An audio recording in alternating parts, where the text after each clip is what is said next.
What is up guys, bluesfpl, and welcome back to another Fantasy Premier League video on my channel. Today we'll be going over my GW19 team selection, as well as a possible bench boost. So let's get started talking about the points from the last game week. So if we go to my points, I got 48 points. A little disappointed with some players. There were some picks that were probably better than my free hit team, but it's okay. My rank went from 290k to 260k. So around a 30k rank rise, probably more than that.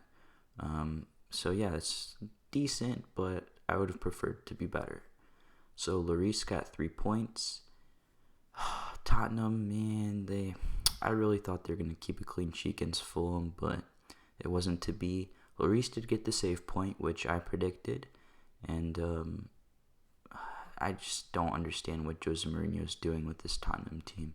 All they do is they score 1 goal and they sit back the entire game. My next player is Yedlin.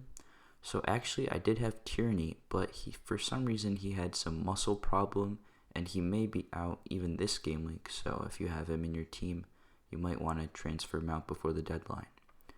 Yedlin did come on. Newcastle, they got a red card. I think it was Frazier.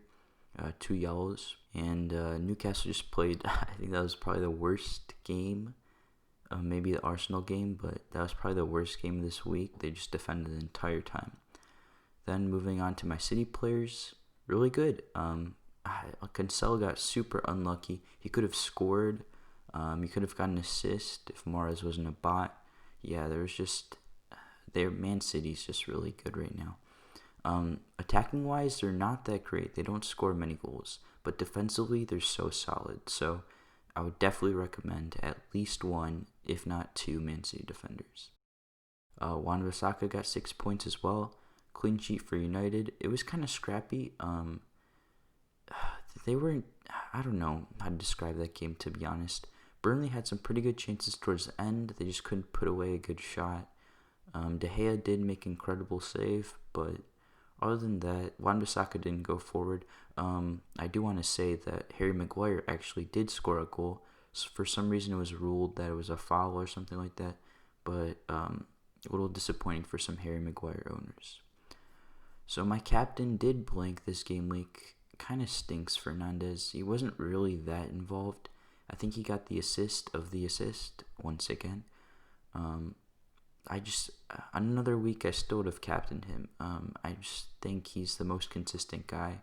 Unfortunately, it wasn't to be this week. Now, Kevin De Bruyne got 6 points. Another one-on-one that he just missed. But that's the thing with De Bruyne. The reason I just don't trust him that much for a captaincy is because he just gets assists. And there's a higher upside just getting Fernandez. So, yeah. Saka got 3 points. Like I said before, the Arsenal game was just terrible. I mean, they could not break through Crystal Palace defense, and Crystal Palace were just terrible on the attack. It was one of the most boring games I've watched this season. Spurs, I already talked about. Yeah, Son could have actually scored. He could have gotten an assist, but he did pass to Reguilon, who scored, and he was offsides. Son did hit the post. That was his chance to score. I could have chosen Rashford, who did get an assist, but Rashford was really bad in the United game, and that was literally his only good play. So, and any other day, I still would chose Son. Harry Kane got 8 points, good goal, but like I said, Tottenham just defended the entire time. Lacazette, again, Arsenal just wasn't involved in attack. For my bench, yeah, I chose Jordan Pickford just to cover the Everton game. Just in case the Spurs game got cancelled, I would just cover every single one of the fixtures. So that was just my plan. Didn't really work out. Everton did look pretty solid. And then my bench, Burke, Brewster, really bad. Brewster could have actually scored. I'm pretty sure he hit the post. So let's move on to my team for this game week. And I did make 1 transfer. Now obviously I did free hit, so I get my team back from a week ago. Look at all these fixtures, it's crazy. So I am using the bench boost, probably 99%. The reason, I know that some teams don't have a double game week, but if there's a time to use it, I might as well just use it. I can get rid of some of the expensive players on my bench, and yeah. So Martinez, he has Man City and Newcastle. This all Aston Villa players. They did have Everton before, but the game was rescheduled, and now they have Newcastle, which is probably even better. This also allows Wilson to have a double game week. Really good. I'm happy with that. Robertson plays Man United and Burnley. I'm not sure what he can get out of this, but there's no point of transferring him now. He's probably going to be out next game week, but we're going to talk about that in a little bit. Kufal plays Burnley and West Brom. Amazing fixtures. Probably the best fixtures this game week. If he doesn't get 2 clean sheets, I'll be a little bit disappointed, but hoping for at least 1 clean sheet, that'll be nice. Diaz plays Crystal Palace and Aston Villa. Hopefully Aston Villa will be fine. I think that Diaz may get a clean sheet against Crystal Palace. Not sure against Villa, but Man City defender is definitely key, especially how they've been performing so well lately. So my captain is Salah. The reason being, I would have captained Fernandes, but Fernandes does have 4 yellow cards, along with Grealish. And if he gets another yellow card in the Liverpool game, he misses the Fulham game, therefore it'll only be a single game week for him. And I just don't want to take the chance on that, so I'm going with Salah instead. Hopefully Salah can get some good form. United have been conceding some goals, so Salah wasn't that bad, to be honest. He's getting chances. We haven't seen him play in a little bit, but he's getting chances one-on-one, just like KDB, but he's missing them, so hopefully he performs a lot better. So obviously Fernandes will be my vice captain. And there's a look at my team. My new transfer is Antonio, actually. I got him in for Calvert-Lewin.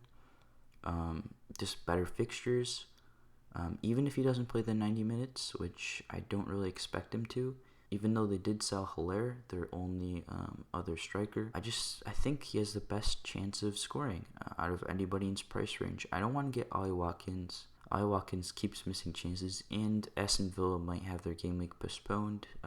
One of the games in their game week postponed. Maybe the Man City game, so it's just I think it's more of a risk to go with Watkins, so I went with Antonio.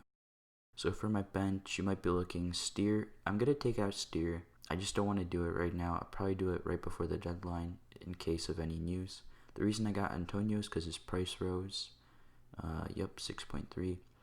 So yeah, so let's move on to the transfers.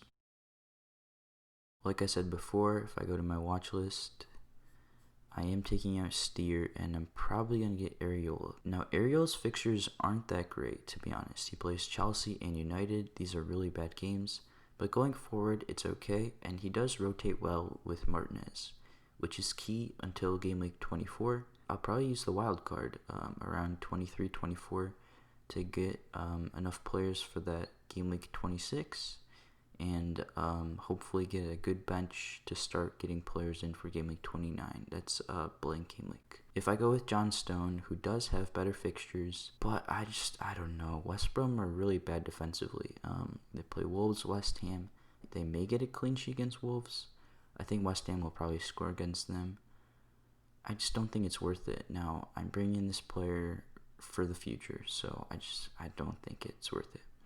I can get Mendy. Now, the reason I'm on a tight budget right now is because next week I'm probably going to get rid of Robertson and Son, and I'm probably going to bring in KDB along with John Stones or any other defender, except I can't afford Cancelo, kind of stinks.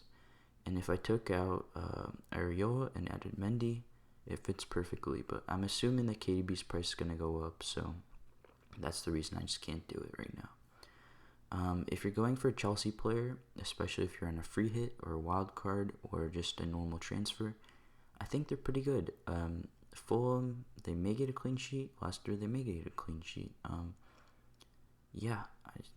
think Chelsea are decent players to get in, especially defensively, like a Reece James, who probably will start against Fulham now that he's back. I think these are good players to get into your team. But for my team, I'm just going to go with Areola and bench boost. Hopefully I can get many points this game week. Like I said, my overall score or overall rank is 262k. I'm hoping I can get into the top 200, maybe the 190s after this bench boost. We'll see how much it helps me. I just have to use it right now. Like, if I don't use it right now, I don't want to use it in the future. I just don't want to hold all this value. I can sell on Wilson or Justin later, or just get rid of them in the wild card, and yeah, and just upgrade my starting 11. So yeah, thank you guys so much for watching. If you enjoyed this video, please make sure to subscribe, leave a like, and comment down below what players you're getting in for this game week.